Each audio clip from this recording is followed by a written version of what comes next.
Thomas S. Heiselberg was a tremendous Monopoly player, and he used to begin his game by tearing around the board for the green set with Oxford Street, Regent Street and Bond Street. And in real life he actually owned these properties, and one day it struck him that they were remarkably dull. So he put some rope up across the streets and suspended from it some of the most famous men and women who'd been executed unjustly. Well, he hung them on thick rubber ropes so that if you were tall enough and had tremendous energy, you could leap off the pavement, catch hold of their feet and swing merrily in the street. This was very exciting. But the children, their eyes had been scraped out and replaced by little red light bulbs that would go flash, flash, flash, which used to light up at 6:30 p.m. precisely when the electricity was a lot cheaper.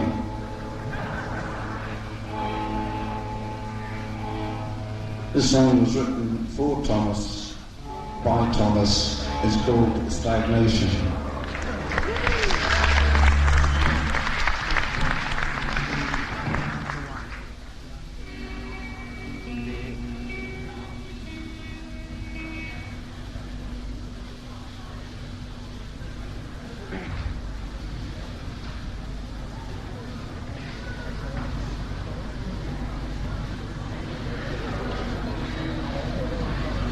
Dramatic pause.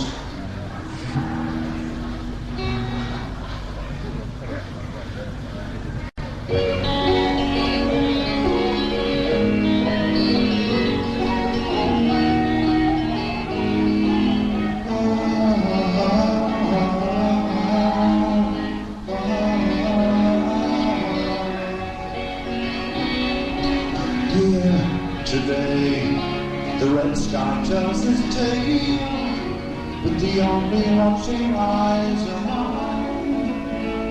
There is peace amongst the hills, and the night will cover all my pride. Blessed are they who smile from what is free. Seems to me like any other crowd who are waiting to be saved.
wash away the past. My long lost friend is smiling from above, smiling at my tears. Come, we'll walk the path to take us to my home. Keep outside the night, the ice cold night has come to decorate the dead somehow, and each will find a home, and there will still be time for loving my friend. You are there.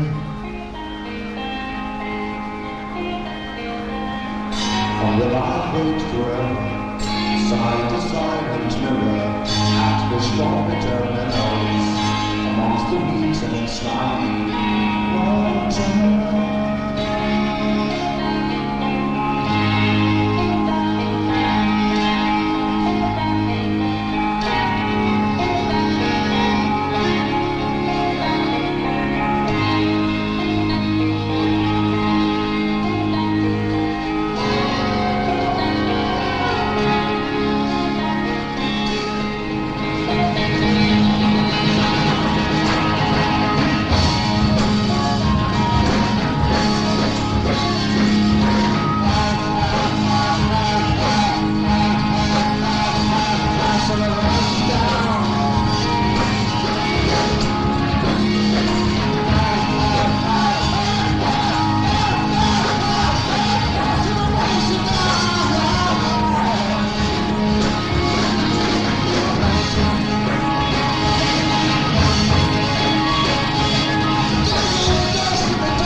Could you move forward a bit? Apparently there's some people who can't get in the back. So have you got any space? That would be appreciated. Events were very busy. One particular product of all this busyness was a little child by the name of Hermaphroditus. And his parents, the gods Hermes and Aphrodite, were very ashamed that he existed at all. So they stuck him on a mountain in the middle of Greece in the hope that he would never reach anybody and no one would discover his existence. Years on the mountain, he went walking one day and he went through these trees until he came across this lake that he'd never seen before. And when he went down to the water's edge, there seemed to be something swimming towards him from the bottom of the lake. And sure enough, this was a fully grown water nymph. The water nymph was named Salmacis, and she'd been 350 years at the bottom of the lake without a male. And the effect of this virile young man was really too much for her metabolism, and she was filled with lust and other commodities. Her seduction was a total failure. So in desperation she looked up to the heavens and said, "Dear gods, I beg that we two down here shall never be separated."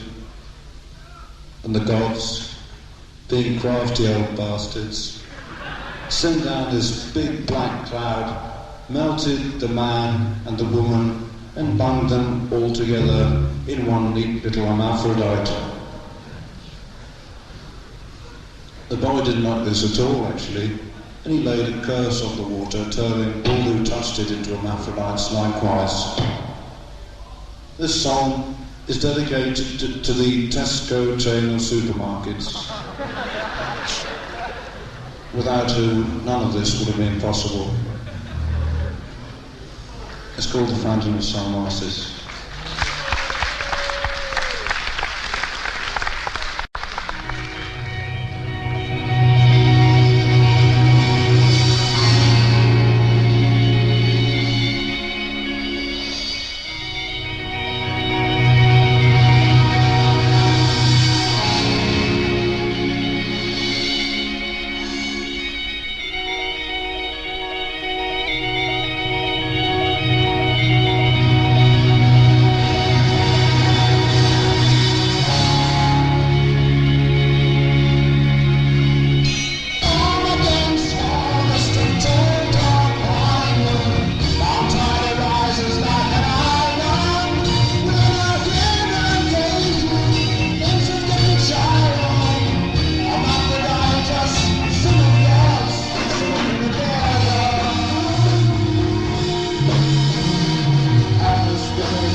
The tube train was absolutely packed full of people. That was just approaching Piccadilly Circus. When it stopped, ground to a halt somewhat mysteriously. In the last carriage there was a young lady in a green trouser suit, and she got up when the train stopped, moved to the centre of the carriage, and began very slowly to undo the buttons of her trouser top. Then slowly she peeled it off and let it drop to the floor. She repeated this process on her trousers, on her blouse, her brassiere, and her little panties. This left her totally naked. She then moved one hand in between her legs and began to fiddle about a bit, until she caught hold of a zip. She pulled the zip right up her body, through her face, over her head and down the back of her spine, and working her fingers meticulously into the crack that the zip had left, she pulled her body in two neat little slices, which fell to the floor also, splat. This, however, left a strange golden shimmering rod in the place where she'd been standing. There'd been total silence in the carriage up to this point, but a large middle-aged lady who was wearing a pink poodle got up at this point. It was really too much for her. "Stop this, it's disgusting," she shouted. The golden rod disappeared, leaving the trouser suit on a cleaning hanger with a ticket on the left arm.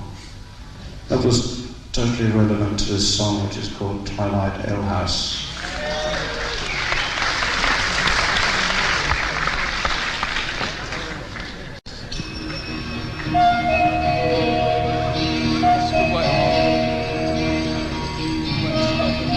Is it really true what they're saying?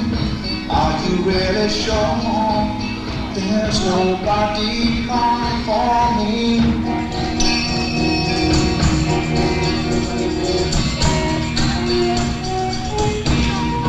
When I'm walking home, there is no one. Once there was a house filled with laughter, so warm.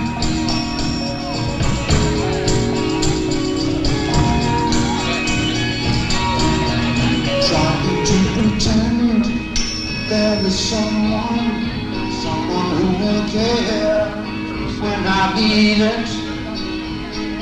I will now receive my comfort contained by the nature.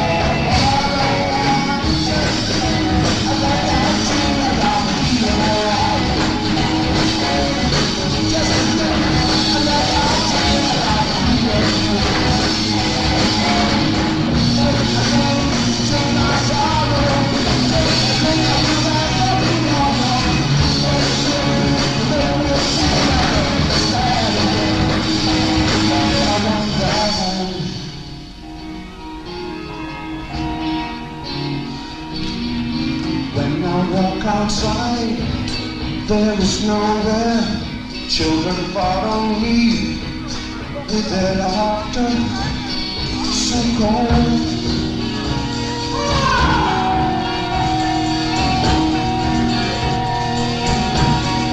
Casting just a glance at the churchyard, casting just a glance at my painted female friend.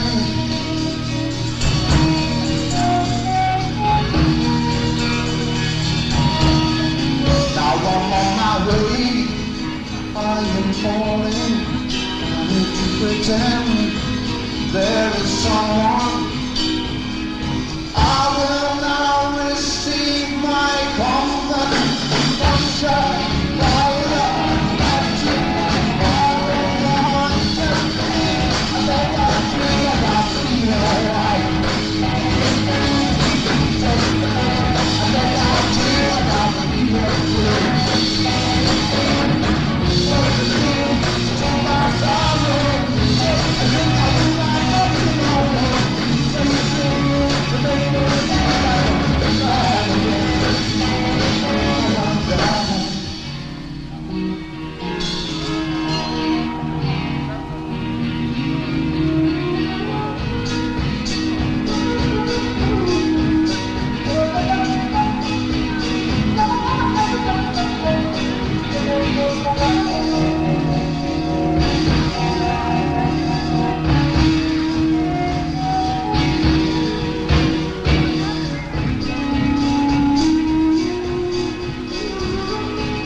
Went the usual cry from little Henrietta, and her brother Henry was once again unable to resist the game of croquet.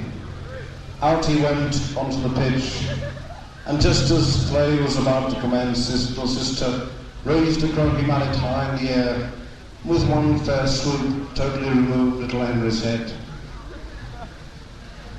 This killed him.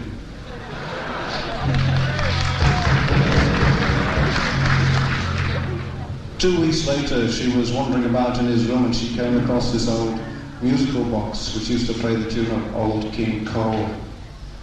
And as she opened the box and the tune began to play, a strange, somewhat familiar pair of green knickerbockers were mysteriously lowered from the ceiling. Into these little Henry was dropped. He'd been given a second life. And always a bit on the randy side, the first thing he did was grab himself a young lady and lead her up the old wooden stairs into the attic to show off his very fine water tank. The nurse was downstairs, heard these noises, so she rushed up to join them, picked up the musical box and smashed it into the bearded child, destroying both. However, in the middle of this number, we're going to play some of Old King Cole. We've arranged for a small pair of satin green knickerbockers to be lowered from the centre of the ceiling on the stage, into which, fresh from the Sky Night studios, will be dropped a naked Patrick Moore.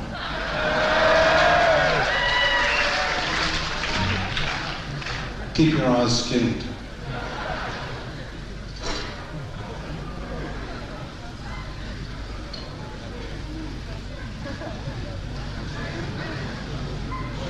This is the musical box.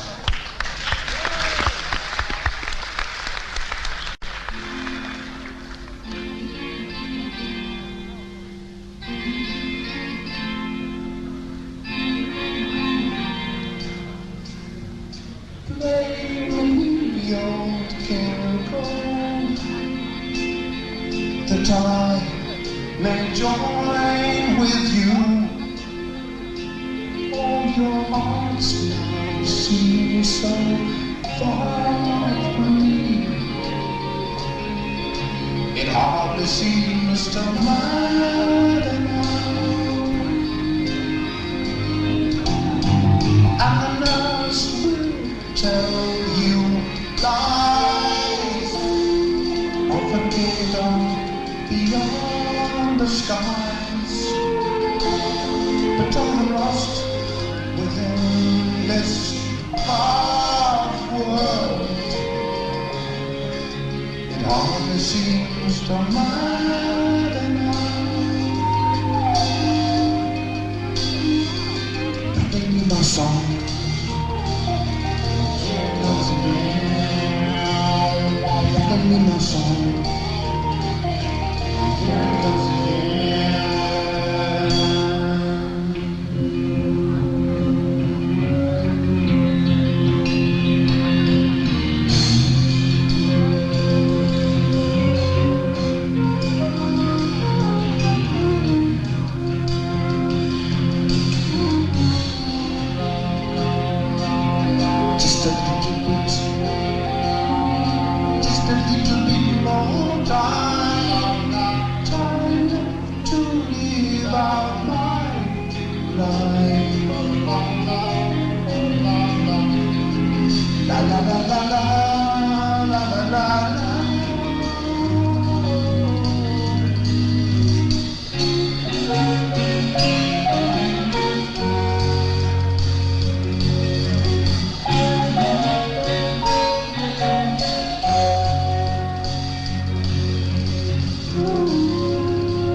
She's a lady, she's got time.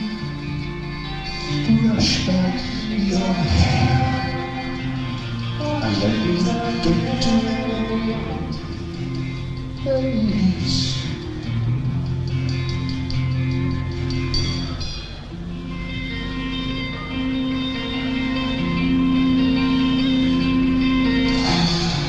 She's a lady, she is mine. Oh, brush back your hair and let me get to your face.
Well, anyway, what we've done just to brighten up the occasion is we've disguised 6 people to look exactly like John Lennon.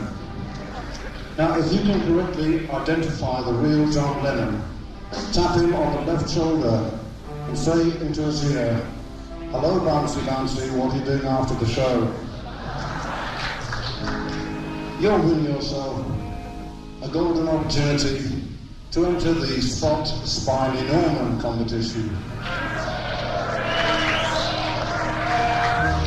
Spiny Norman.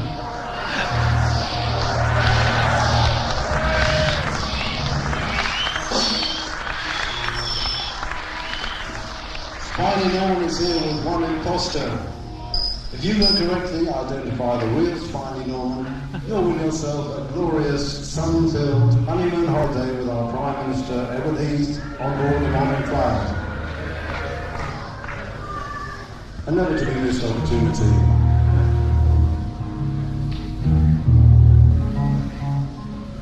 This is the last number tonight. It's called The Return of the Giant Hogweed.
Thank you very much.